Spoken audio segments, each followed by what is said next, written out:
Welcome to the Normal to Nomad podcast, where we share stories, thoughts, ideas, and conversations on our journey to find balance with nature in a technologically advanced world. My name is Baron. And I'm Elsa. We live together in a 13-foot scamp trailer with our dog camp in the American wilderness.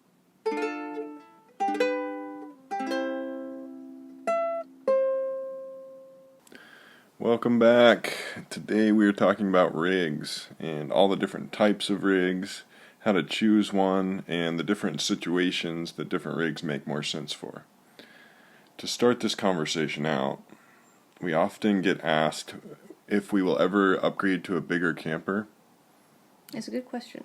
It is a great question, and honestly, when we started, I thought we would have by now. But do you want to answer? I don't know what would we have in a bigger camper that we don't have in the scamp. I think there's a lot of scenarios where bigger would make more sense. Smaller could make more sense in certain scenarios. What would smaller look like? Like a teardrop? Teardrop or a van. And we'll get into how we would make those smaller setups work and why. But I don't know if I can't see myself upgrading the scamp in the near future. If we're continuing living in the way that we are right now, doing a lot of off-grid camping, a good bit of moving around, but not full-time moving, I think the scamp is the best. Yeah, people say upgrade all the time, like that's the word they use. But there aren't many things I can think of that would actually be a full-on, no sacrifices upgrade. Yeah, because if it were bigger, yeah, then you wouldn't be able to move it around by hand. Which doesn't sound like it would be that useful, but almost every time we park it, we get the scamp situated a little bit better, a little bit more optimally, because I can move it around by hand. And then to get it in and out, it's so much easier because I can spin the scamp a full 180 to tow back out.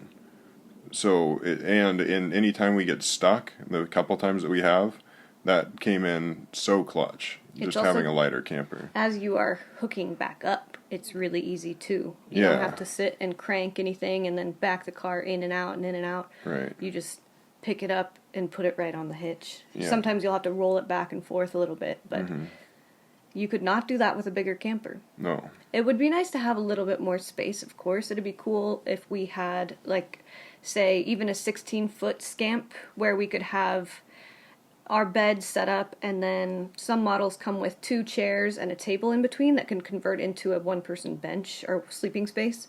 So having just a workspace, a solid workspace in the scamp. With a table, like a seat and a table, that would be a definite upgrade. But then we lose all the features of this small scamp. And we would have to have a bigger car, which is okay, but really, you have to have a pretty big vehicle to be able to tow anything bigger than the scamp. And even if you do have a bigger vehicle and you're towing a scamp, it doesn't put as much strain on the components of the car. So there's a lot of sort of benefits to having a smaller and lighter rig that are sort of they're an oversight in a lot of cases. And you know what, too, is that saying, what is it? That the more space you have, the more you'll fill it. You'll fill the space that you have or something. Oh my God, it's so true. Even if we had storage above the bed, like a lot of the newer models do, that would be full. Mm-hmm. So it's been pretty huge in my minimalist adventure, if you will, to really learn what is important to me. And because we can only have that in the scamp. We can only fit exactly what we need. So if we had something bigger, I'd probably start filling it up with yarn and beads and stupid things I don't have to have, things that aren't essential. Some things that, like, having such a small amount of space does hinder is getting into new sports. We have to be really thoughtful about the gear that we get. Like, if Elsa were to get a mountain bike and we were to both start mountain biking more often, just carrying that on the back of this Subi is a lot. And then if we were to get into paddleboarding, we'd likely need 2 paddle boards. So then we got to deal with all that. And then we were looking at the Oru kayaks, but even when they're folded up, they're still pretty freaking big. And we would have to store that in the back of the Subaru. So it's really hard as we move around so much. We're going from mountains to ocean to lakes. So it seems like we have so many opportunities to get into new sports. Yeah. And we have to be really selective. If we had a bigger rig, we could probably carry more sports stuff. But, I mean, we'd carry all kinds of new stuff if we had more space. So I like having the small space for that reason. Yeah, so that's kind of a long answer to a short question. Next, let's dive into the different rigs that we would consider and the situations that each of those sort of accommodate. First, what would be your favorite? And then we'll get into all of them, but what would be your number one for us? For us. My favorite for us, like if I could choose anything. Yeah. Honestly, I haven't been inside of them, but there's a like Mercedes Sprinter that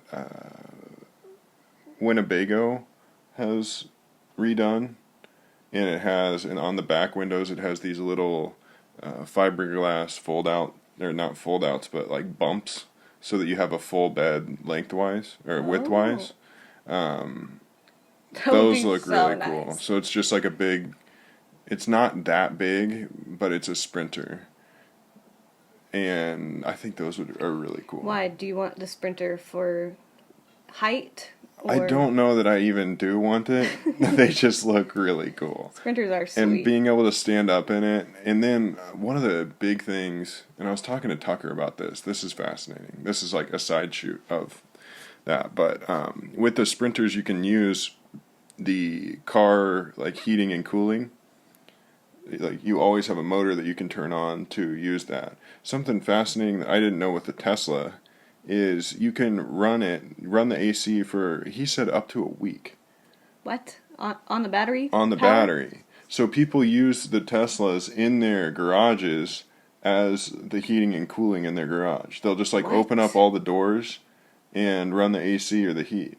So then once that technology evolves into the future and we have like Sprinters, let's say, with these batteries in them, then you have like infinite power effectively, and you have all the heating and cooling. And then if you have like a built-in generator, whether it's the actual motor in the car or just like a supplemental generator, then you could constantly be topping off your batteries, but you really wouldn't need to. It's interesting too. You could just go to a charge station, charge up, go back home. Yeah. So you eliminate a lot of utility bills in that. Yeah. In that sense.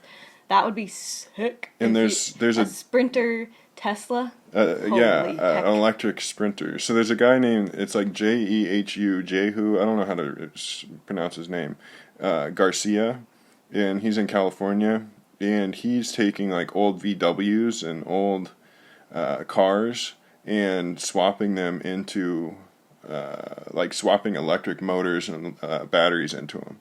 So like think if we had the Subaru and we could swap a Tesla battery and a motor in the front and a motor in the back, and then it would be like far simpler because electric engines and motors are simple, all the like complexities in the software.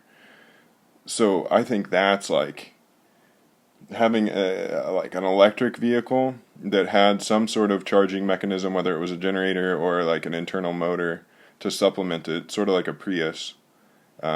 And just having like an all-in-one vehicle that is that, I think that would be awesome. But that lends itself to a different kind of travel versus having the Scamp. But another thing is if you took if you had a Tesla that you were towing with, or even any normal car, I've thought about this often, it takes very little fuel to idle a motor in a car, especially like a 4-cylinder. So if you could somehow hijack the output of the heating and cooling of the car, and funnel that in a tube into your camper, I feel like that would be an excellent sort of dual-purpose heating and cooling solution. Yeah, it would. So that was a number of derailments. I'm sorry. If you could choose any rig for us, what would you choose? A Scamp fifth wheel, for sure. They're just so cool. What kind of truck would you choose then? A good one. A good truck. Probably a Tacoma, because then we could go truck bed camping solo with just the Tacoma. And you like Tacomas. I really don't care. Just a truck that can pull. Yeah. That's gas efficient. A Tesla truck? Those are A soon. truckla? Did you see the video of Simone, I think is her name? Mm-mm. She turned a Tesla into a truck. She cut off the back of it, and it's a truck now. Wow. Yeah, They're releasing trucks soon, too. That would be sweet. That's what we should Ideally, electric anything, I mean, that is the future. Yeah, it's just a matter of how do you charge it? And do you Hopefully have... solar. Yeah, but you would have to have a lot of solar. And Hopefully that gets better. I mean, yeah, it is getting the better efficiency, and better. Yeah, it will. I would like a fifth wheel because the bed, it's basically a 13-foot scamp with an addition on top that sits on top of the truck bed that's Is a bed. it a 13 or 16? I think it's a 13. I think it's a tiny 13. I could be wrong, but I don't know. I think it's a 13 with an extra 5-6 feet that is lifted up, sits on the truck bed, and is a bed. So you have... Then we wouldn't have to convert the seating section in the 13-foot into a bed section. Then We could that's have that our table booth. and chair. Yeah. But we don't really need the booth. That would be a dreamy luxury. Probably won't ever do that. But Unless, if we had a kid or something, that might make sense. yeah, true. And the truck bed scamps, or any fifth wheel camper, they're, I guess, driving them and like getting them into tight spots and stuff is a lot easier because it's... Oh, right on the back. Yeah, how it's attached. I've not experimented with that, but... So it's still, a fifth wheel is still a trailer. Another option that I really like, we toured them with my grandparents before we chose the scamp, are truck bed campers. Campers that sit in the truck bed, and then the bed part of it goes over top of the truck. That is not a trailer. That's a truck bed camper. We were camper. just looking this up, trying to differentiate between like a truck bed camper and like a truck topper, like our friend Brian has. Like if you're camping in the truck bed, well, for this conversation, we'll call those toppers. Okay. Right? Got it. And then the truck campers are the full-on campers that actually sit in the truck beds. I like those truck bed campers, but the problem there would be that they're not... You can detach some of them, but I think I don't often see those detached. But some of them have legs that you can put down, and then you can unhitch it from the truck. Because truly... But Zoe did that, you know? Like, Yeah. Zoe and them have one or like put the legs down and then pulled it off. I know, that's what I'm saying. But if that were easier, or if there was one that was like made to do that a lot, I feel like that would be an awesome solution. But if you were just stuck, You might as well have a trailer if you're trying to detach like that. Yeah, but the cool thing too about the truck bed campers is you can also tow something else behind. Oh, like a boat Yeah, or another camper. yeah, something. Yeah, there's a lot of options there. Have you ever seen somebody towing I feel like I've seen the 3 setup where there's 2. What are those people carrying? It's like a camper towing a car, towing a boat or something. Or I think it goes camper, boat, car. the We've seen heck? them a couple times. Or like camper, car, like a big truck normally. It's like a motorhome. So a motorhome, by my definition, has a motor in it. So it's like a bus would be sort of a motorhome. Okay. Then what's an RV? An RV, well, it's Recreational a vehicle. recreational vehicle, so it's like mega ambiguous. I think of that, a motorhome, as an RV. There's different classes of RVs too. Yeah. And I don't know what those classes are. Yeah, But- different. I don't either. It's wild when you see those giant motorhomes, giant luxury, towing their vehicle behind. I have no desire to have one of those, though. Like, even if I had infinite money and I wasn't worried about carbon footprints or whatever, I just don't... It would be so anxiety-filled to pull that around. Like, when we were... Just recently, we were traveling between... on our way to Portland, and we were in traffic for, like, what, 3 hours, 4 hours? Through And Seattle, like yeah. major cities. It wasn't even like rush hour traffic. It's just tight traffic in like 4 lanes, and It's so stressful when you're towing because I'm like constantly scanning my mirrors to get a mental picture of like what all's going on and where everybody is, and then people are swerving in and out, and then frustrated because I can't go super fast. So it's like it's so stressful. So having like a giant motorhome and towing a truck behind it, I just can't even fathom. Even without the truck, that would be a situation. And then you're so limited in where you can park. And you have to then take your whole setup to go fill up with water and dump your black water and stuff. It would be quite Lots of complexities. Though, when it would make a little more sense for me, similar to a bus, a schoolie setup, I could do a big rig like that if I wasn't moving it. However, you would then want to have some sort of a situation, like be connected to the grid where your black water's going out and where you're getting water in. Then that'd be nice. That'd be just a large luxury vehicle.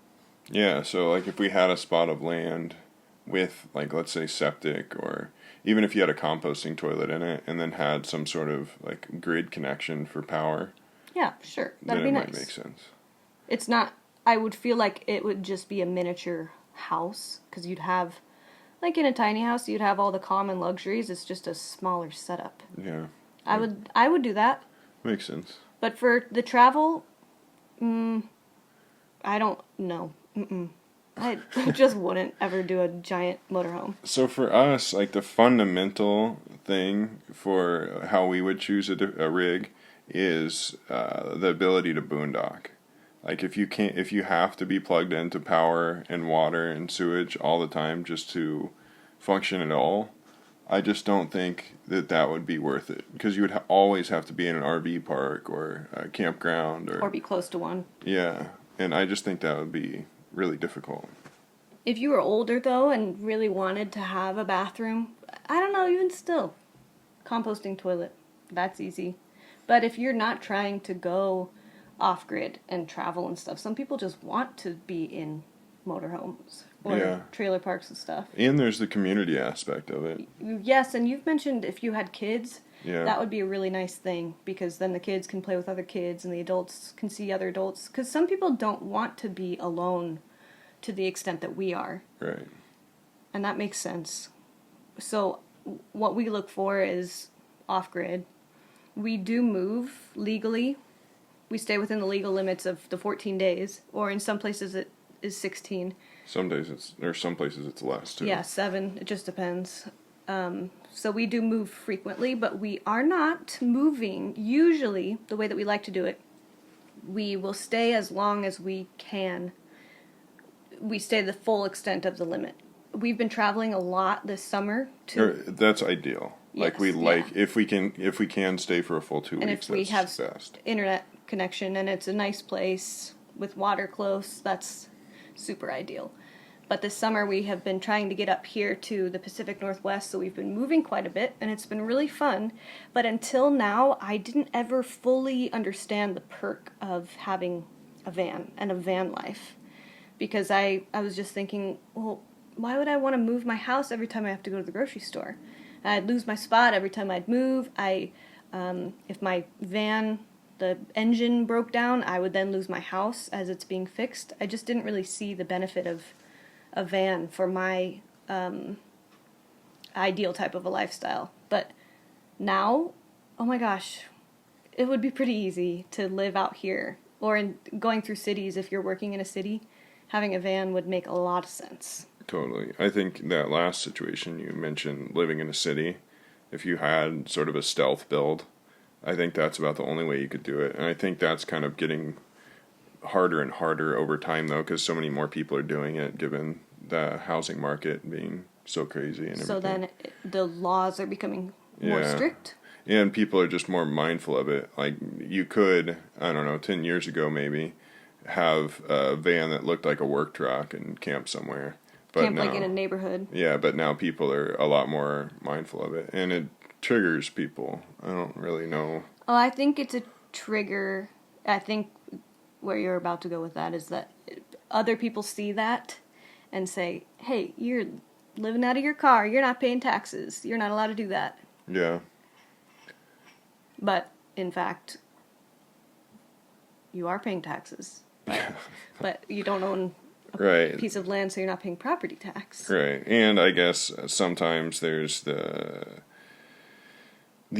stereotype of people living on the road being questionable as far as like stealing stuff or whatever. I guess that like scares people too. I suppose there's a lot of variables. Yeah. Lack of education, maybe, in that Yeah. sense. Where were we though with that? Oh, the van and being able to like constantly be moving. That would be sweet if you were somebody who full-time traveler, or say you're making a lot of vlogs and documentaries about your travels, which we have been doing more of. It would be so nice to just move from spot to spot instead of get all the way out to a spot, then have to go back into town and load up, then go back. I don't know. It just totally depends on what you're working with and what your situation is as to which type of rig would be best. If I was doing more short-term stuff too, I think a van would be Like ideal. weekend warrior or even Yeah. month-long trips. Yeah. Yeah, for like sure. kind of like what Connor, my brother's doing. What did he get? He has a Transit Connect. So it's one of the smaller. So if you picture a Sprinter, it's like a small Sprinter made by Ford. And they have a Transit XL as well, but the Connect is smaller. I think that would be a great for solo person. For sure. Yeah, that's... He's a climbing instructor, so he will take that on weekend or week-long trips Or longer. and go coach on the road. He's got a podcast. Yeah, Condor Climbing. I'll have a link to his stuff in the show notes too. Let's see, what else? So as far as vans go, what is an ideal van for you, or which ones stick out to you? Which ones do you like? I think I would like one that you could stand up in.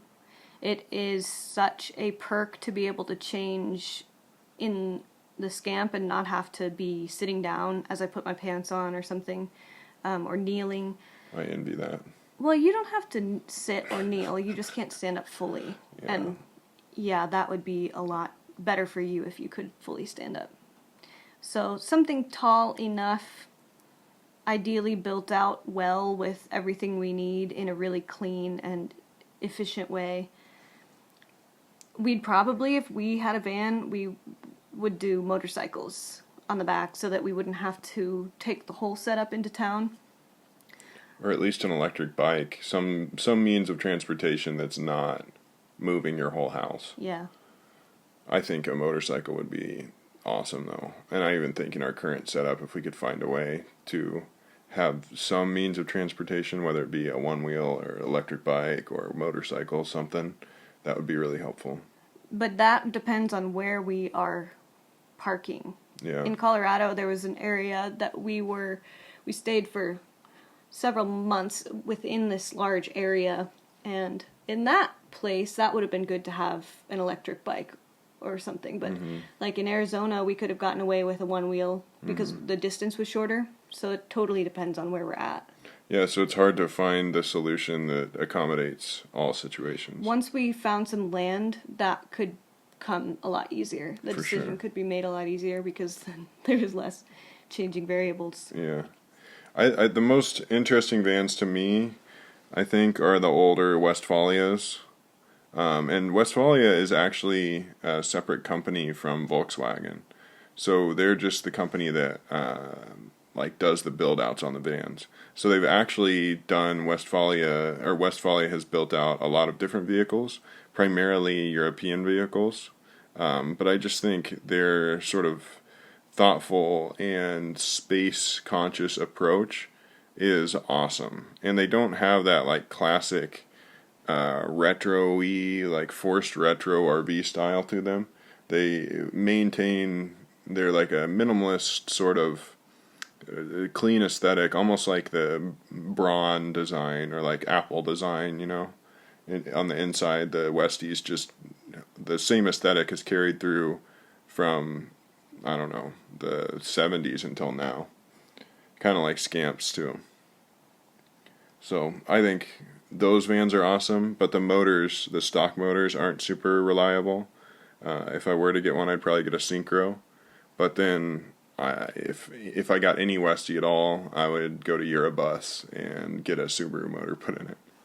What about other fiberglass trailers? Because we chose a fiberglass in the beginning because we only had a Mini Cooper to work with. Yeah. So we like the fiberglass just because they're lightweight and they're small. And long lasting. All the things that we've iterated in the first podcast. They're so similar. All the different, or the three main fiberglass trailers that I think we've seen, Bowler, Casita, and Scamps, are all super, super similar. And there's a number of other fiberglass trailers, but we could have found a Casita. We were looking for either a Casita or a Scamp in the beginning, a 13-foot, because they're so similar.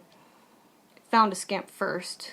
Love the Scamp. But the Scamps are from Minnesota, so they are built with heaters, whereas Casitas are made in Texas, and they usually have AC units attached. And then the Bowlers come from Canada. We haven't seen a ton of Bowlers. I think they're all really similar. And then there's what's the one that's like a yacht and they're super expensive? A Cooper? No, something like that. What are those called? We saw them when we were at the Fiberglass Trailer meetup in Quartzsite, Arizona. It was really nice. It was like a yacht on the inside, Yeah. but it didn't seem super efficient. It was more No. luxury than efficient. And it was super well built, but the use of space wasn't at all genius. And it seemed super duper heavy too. But I mean, it's not that the Scamps and Casitas are built they're built for not long-term living Right. style. That's why we took everything out. Yeah. Yeah, true. I wish that there were one, like the Happier Campers. If you look them up, I'll link them in the show notes too. But they're interesting because the whole inside of it is modular. And they have a door that opens up the back of it. So you can use it, like you could have a motorcycle or something in it. Use it like a toy hauler almost. Yeah, those are really cool. It lifts up like a trunk door, right? Yeah. Full up and Like down. if you picture the back of the Scamp, like if the whole back of the Scamp just lifted up. And that would That'd kind be of open awesome. up your space You too. could put a bug net around that and have it be a second living room. Yeah. Like that's where your awning could be. I mean, Right. the door would be the awning. That'd be kind of cool. Yeah, they're really cool. And the whole inside of them, they have these like blocks that you use. It's like almost like ottomans to make your couch or your bed, and they all have storage in them. And then you could like slide around all your different cooking space or whatever. So you could always adapt it to different situations. Those are really cool. And then there's one other brand called Armadillo. And those are interesting. U-Hauls are interesting. Yeah. We talked all about that in the last episode. Yeah. But they don't make those anymore. They only made them for 3 years. That's Yeah, crazy. but they made them so well. Yep. Like, it's freaking I wish they bomber. could pull those back out. That would Right. be cool. So yeah, as far as fiberglass campers go, there's a lot. There's a lot to choose from. The best site to look at them is fiberglassrvsforsale.com. I'll link that in the show notes too. Teardrops are another option for smaller car setups, or if you were solo, that would be a good one. Mm-hmm. Weekend warrior type stuff, or shorter term kind of living style. And if you have a lot of gear, you can like stack gear on top of them a lot of times, or boats, not like Put a boat on top of a teardrop. like a kayak. Okay. Yeah. Or okay. a canoe, like not a full on, yeah. The problem with those is it's a bed. You're towing around a bed, and then sometimes they have kitchen setups on the outside. They're pretty cool, though. It's almost like you're towing around a tent, But if you're in really cold climates, or if you just want the like simplicity of that, or even if you're in bear country or whatever, I don't know, it makes a lot of sense. And there's something to having hard sides all the way around that just makes me feel more comfortable anyway. Especially in bear country. Yeah. I think there's so many options. Those are kind of the options we would do if we were moving, but there are, like I said earlier, a lot of ways that I would do this type of a minimal, small lifestyle if we were fixed. If we had land that, even if it was off-grid land that was just ours, we wouldn't have to move off of. I could do a schoolie. Yeah. Convert a schoolie would be cool. I mean, it's just a space that you are then converting into a home. The thing with schoolies, though, and I know we're talking like fixed position. Yeah. But with a school bus, you have to take them to certain mechanics for them to be worked on. And it's like the same people that work on semi-trucks. So I imagine the cost to work on those is pretty immense if they ever do break. And the gas Yeah. for those, if you were moving them, holy cow. And normally, they seem to be very heavy when people have them built out to be a really nice home. Yeah, I just think that would be pretty intense pretty expensive to move those around. Another thing is the gearing on them is geared for like slow moving city travel. So if you're like gunning it at 60 miles an hour for a long time, I can't imagine that would, one, be good on the gearbox, and two, gas mileage would probably be abysmal. And if you were off-roading on them, that would shake everything inside up quite a bit. School buses aren't designed to go off-roading either. Yeah, not really. So having them in a fixed place, in my opinion, is the best option for a schoolie. But I've never lived in one. And that being said, we haven't really experimented with them, and we've only met a few people, and they love them. Like, anybody who has a schoolie is like all about it. Mm-hmm. Usually the people we've met seem to be people who have the shorter schoolies, not like the full-blown school bus. I think the shorter schoolies are really cool. Because it's full height, full everything, giant motor, and then you just have like a reasonable amount of space. And they have so much power that you could put a lot of stuff on top of them. Like, you could have gear racks and a bunch of solar and all that kind of stuff, and even have boats on the back of them, like facing upright. So it's pretty cool, but I think, like you said, ideally for a more fixed position. And then you might as well just, you're going to build out a full schoolie, might as well just build out a full tiny house on a trailer. It would give you a little bit more. You've got the shell with the bus, so you don't need to be making your own shell, but you might as well just get a trailer and make a tiny house on it. Yeah, that's true. If you had the skill, that would be really cool. Then you could fully customize every inch of it. But like we mentioned in our Why We Chose the Scamp video, you would probably want to have your tiny house attached to the grid for it to be the nice, or at least that's what I would do. I'd build it out to be a miniature house, a tiny house. So to have it on the grid would be When you're really saying nice. grid, what do you mean? Connecting to water and power would just make it easy. Yeah. But I think you could also accommodate with solar and Wood stove. and a well or something like that. Yeah, for sure. Just like, yurts, geodesic domes.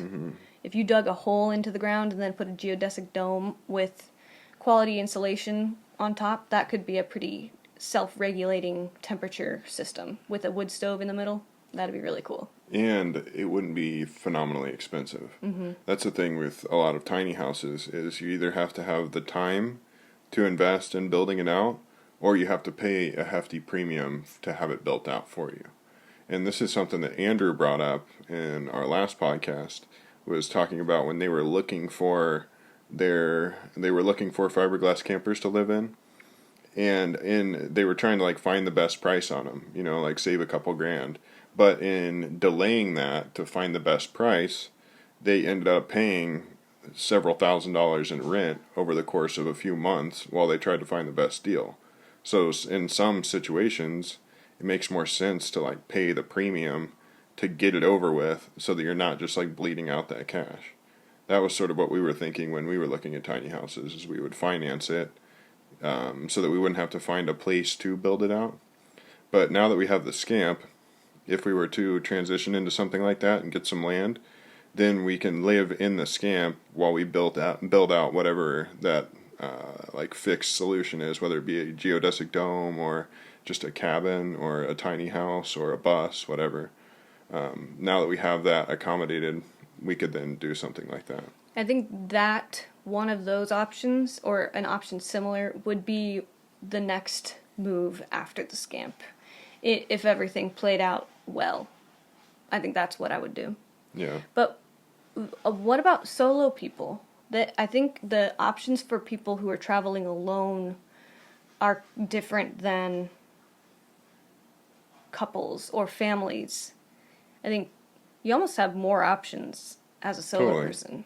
Yeah, totally. I think something like let's dive into that. But the sort of benefit of traveling with someone is that we get to share all these experiences with one another.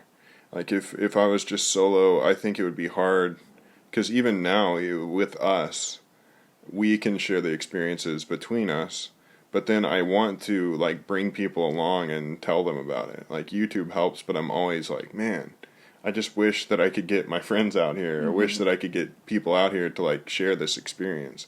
So I feel like solo travel does make it a lot easier. Like or not necessarily easier, but there are a lot more options. You're a lot more adaptable. But there are those sort of subconscious benefits of traveling with multiple people that I think are awesome too. And multiple people share the load of the whole everything. You attach the scamp, you drive. I clean up the inside, pack up the inside while you do the outside. There's a lot of elements of shared responsibility in having more than one person living this way. Right.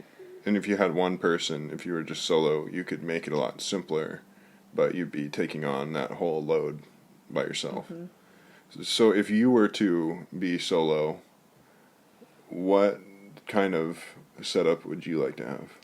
I think I would, as a solo female, I'd probably do a van, because there would be less complexity. I wouldn't have to attach a trailer to a rig. Not that I couldn't, but I think a van would be the easiest for me. And also, I'd probably make it more stealth looking, just because I would feel more comfortable that way. I'd probably have an electric bike or a motorcycle attached to the back so that I wouldn't have to move the van if I needed to go to town or something. But maybe a teardrop? But still, I'd do a van, because then if I was in a sketchy place, I wouldn't have to get out of the van. I think that's huge.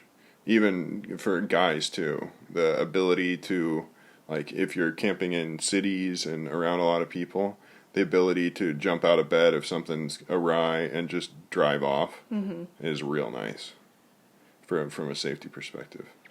But you could also do car camping a lot easier, truck bed camping, or what are we calling it now? Like toppers, yeah, sleeping in the back of your truck, or even in a minivan. That would be a lot easier if you were just solo. I think if it was me, I would, like, I'm intrigued by a motorcycle, like just having like a hammock set up, or like a bivvy set up too. So just really simple place to sleep, and then having the ability to go anywhere on like a sort of street-worthy dirt bike. I think that would be a blast. But then you would have to find, I mean, if you were eating on the road, like going out to eat, that would be easy. But it just totally depends on what you're out to do. Like where you're traveling, and because you'd be packing up your bed all the time. Yeah. And then moving around. But if you were doing long distance travel, that would be really, really fun. Yeah. I think that would be like a short term, like cross country type of thing would be really fun. Short term, long term type. Yeah, like a few months or something. Mm-hmm. But I think if I was by myself doing it like relatively full time, I'd do something similar to what our friend Brian has, like a truck topper situation. But I would get the taller topper. Hopefully, like one, even there are, what are they called? Kimbo makes one, and Earth Roamers make them. But like a fiberglass topper that goes up over the top of the vehicle too, that I could build out inside however I wanted. I think that would be ideal. Be awesome. But I don't know. Also, the Ford Transit Connects, like my brother has, I think that would be an awesome vehicle. And I'd just get a little bit smaller wheel and cram as much tire in as I could. to make it capable off-road, and then that would be a pretty sweet rig too. So now that we've talked about all the different rigs that we like, where would you start giving advice to somebody who wants to do this? Like, what would you have them look at first? Honestly, I think the best place to start is going camping. Like with whatever you have, or just doing it on the cheap and go out for the weekend and just do that a lot. Like go camping a lot, go explore, and figure out how much you need, the things that you really like to have, and how little you actually need to thrive, and just get used to that. And then it kind of go from there, because then you'll be able to establish your own needs and your desires and all that, you know, because we spent a lot of time camping. When I was really into climbing, I'd go camping almost every weekend. So I got used to that, and over time I realized that I really don't need that much to be happy. And honestly, the less I have, the happier I am. So every time I went camping, I was like, why don't I just do this? You know? So I think that is a good place to start. Just try it, you know? Like try it in little bursts, little experiments. Don't think that you got to go buy a whole rig and a van and everything just to like go spend time in nature. Just go do that and make it easy on yourself. Like find parks or national forests or whatever it is near your house, or like just beautiful areas, or go on canoe trips, those types of things, and just get used to being in the outdoors and camping, and then evolve from there into whatever would make sense for you. What do you think? I think that you're right. Camping is the first step. And then taking a look at what you have to work with. When we started doing this, we chose the Scamp because we had either a Pontiac Vibe or a Mini Cooper at our disposal. And we were trying really hard to not have to take out a loan on a truck.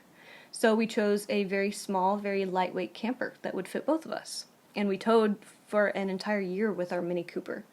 So working with what you have, I think, is huge. Because like you said, you don't have to just go out and buy all this new stuff just to get outside. I think that limits a lot of people too, because they think they need all these different things, or they need a certain setup, they need a bathroom, etc. When there's a lot of ways around. You can do it really simply. But you have to experiment and kind of figure it out and work with what you have before investing in things that, I mean, you may not need the what might you not need? I mean, all of the things. But I think the tendency, too, is, for me at least, is to sort of hide in that complexity. Like, I seek solace in it. So I'll just, like, drown myself in all the things that I do need, or all the issues that are, like, preventing me. And then you never make any decisions, right, because you're just stuck in thinking about how challenging it is, or you're just limited by all the options. Right, like, oh, once I get this thing, once I get a new van, then I'll actually go outside, or oh, I should get a new tent before I go camping, or we really need a water filter, or, you know, like there's so many. I'll just stay at home. Yeah, and it's like, screw it. So yeah, I think the first real step is to just dive into it simply and just work with what you got. And take a look at your budget. That's pretty important. What do you have financially that would help you make this work? Mm-hmm. Because if you're spending a ton of money on a camper and then you have to go get a new car, you're not going to have a whole lot of or you may not have a lot of leftover money for gas expenses. Or to buy the peripheral items that you'll need to be able to like do a water anything. filter. Yeah. Or solar. Or like a down blanket if you're camping in the winter. Right. So it's not just buying the car or the truck and the camper. It's all the peripherals that go with that. And thinking about where you're going to be, what type of travel you're going to be doing. Are you going to be staying in one state? Will you be trying to travel all around the United States? Or are you going to be going to a bunch of national parks? Or are you going to be kind of staying relatively close to the city? Or do you have a more permanent place? like Andrew and Aaron have, they looked on Craigslist. They looked on Craigslist and found a person with land that they're doing a work trade for. So they're like painting and doing a bunch of things, helping them install a solar hot water heater. So if you have a situation like that available, or you can make something like that happen, then that sort of adapts your situation. Because in that situation, you could almost not have the truck. Like one of our friends just has an A-frame camper, and she just tows it whenever absolutely necessary. Given there's a lot less sort of freedom in that. But if you have the land, then you can just get your living situation there and then move it once every 6 months or whatever. I love this camp. I think we thought about it so hard before we made every decision, and we still continue to do that because we don't have a lot of space or really time to have mistakes. All right, well, and the money side of it. Like, we're both hyper frugal almost to a fault. So neither of us really enjoy spending money. So if we like make a blunder and waste resources in the form of money, it just doesn't feel good. So we're slow to move a lot of times because we're trying to alleviate that. The one thing that I think we moved too quickly on was the Berkey water filter. Yeah. That was way too big. But Berkey water is delicious. Yeah. And I felt good knowing that we could take water from anywhere and it would be clean.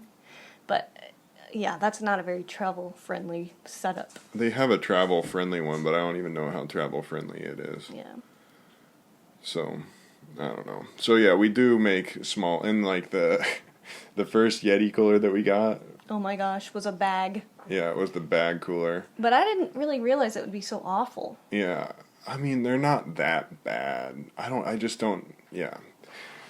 They're not great, it's though. It's for beer. Yeah. But we turned around and sold it for the same price that we bought it for. Mm-hmm. So, that wasn't an issue. But, I don't know. You just gotta do it. Just do it, okay? Just do it. But also think about it really hard. Yeah. And give us a shout if you have any questions or need motivation to get it rocking. This is one of Baron's favorite things to geek out on. So truly, reach out. Yeah, shoot me an email. Okay, are we done? Yes. Great. I believe so. Well, I can't wait for the next one. Yeah. Have a wonderful day, y'all. We'll talk to you soon.